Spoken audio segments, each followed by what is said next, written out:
welcome to Board Game Inquisition, where we are fanatical about everything board games.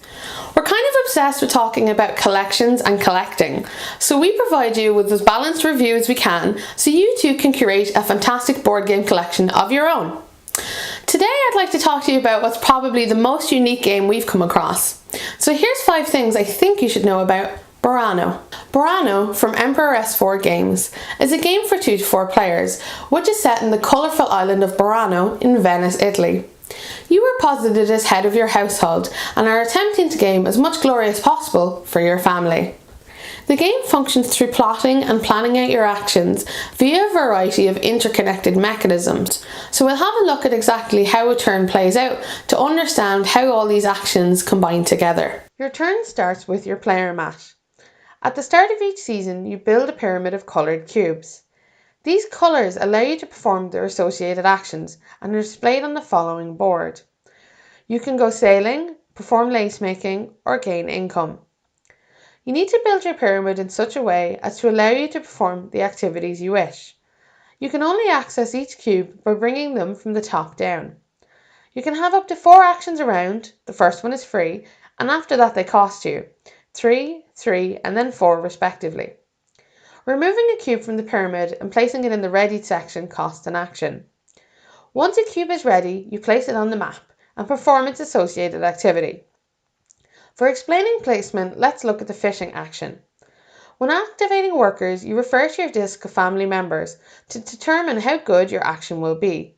Once you place a new worker, the disc turns, so different colours are available for your following actions.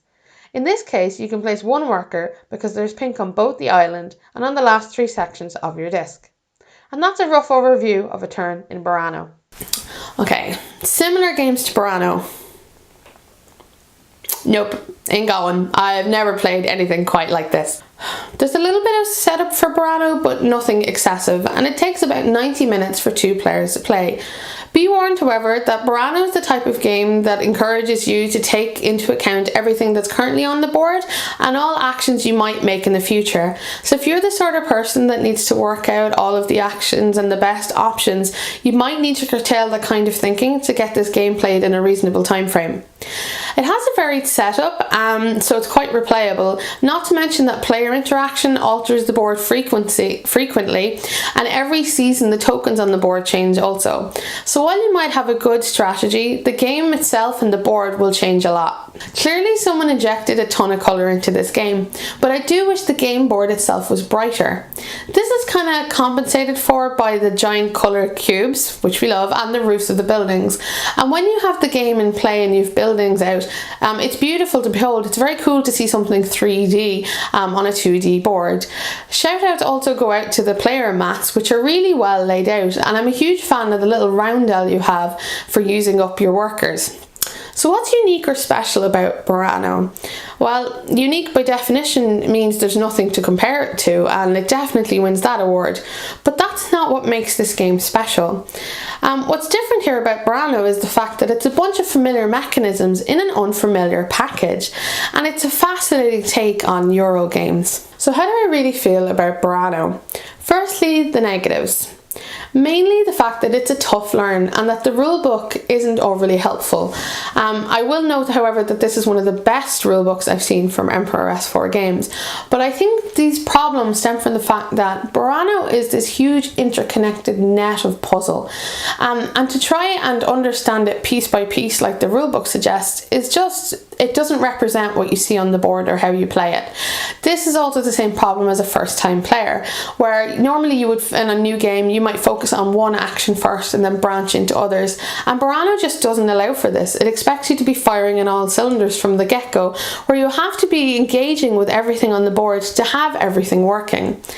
My second issue is that sometimes the actions on the board can feel rather disconnected because one doesn't lead into another like you would expect with most games.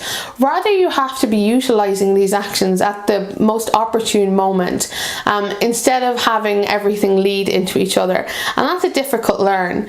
Now over time and with more plays, I found that this lessened quite a bit, but you really do need to get very into the game before it feels comfortable.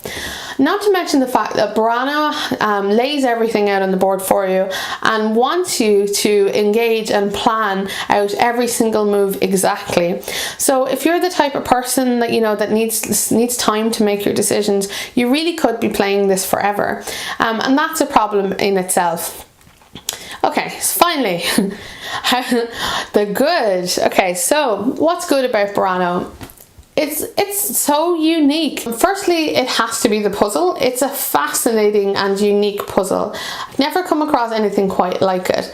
And while it's difficult for new players, I think anybody who puts a bit of time and effort and love into Burano will be pleasantly surprised by the amount of depth and fluidity that's actually there once you get over that initial kind of learning curve. The way the game is set up is just so fascinating and different to what I'm used to. And this encouraging you to take everything into account and not focus on singular aspects sounds like a difficult prospect, and I have to admit, when I first played Burano, I didn't do particularly well at it, because I'm that person who'll go, I'll do this for now and then maybe I'll do other things later. And yeah, we played more of Burano mostly because I wanted to feel like I had a good grip on this game before I spoke to you about it. So we played like 3 or 4 games back to back, and I won our last game, which really surprised me because this isn't something I should be okay at. But it's just proof that with a little love and effort, Burano really could probably be mastered by anybody, and it's very satisfying when you hit that point because the puzzle is so challenging. The other good thing to note about Burano is that there's multiple paths to victory, right? So there's loads of ways you can win. In fact, the game is just full of options and things to do at all times, and I think that's very satisfying, along with kind of the point salad element. At the end of each season, you know, you earn points, and everything you do leads to something else or is connected, and that connectedness is really the strength of this game and what really makes it stand out from all others. Clearly Burano is in my collection. Do I think it should be in yours?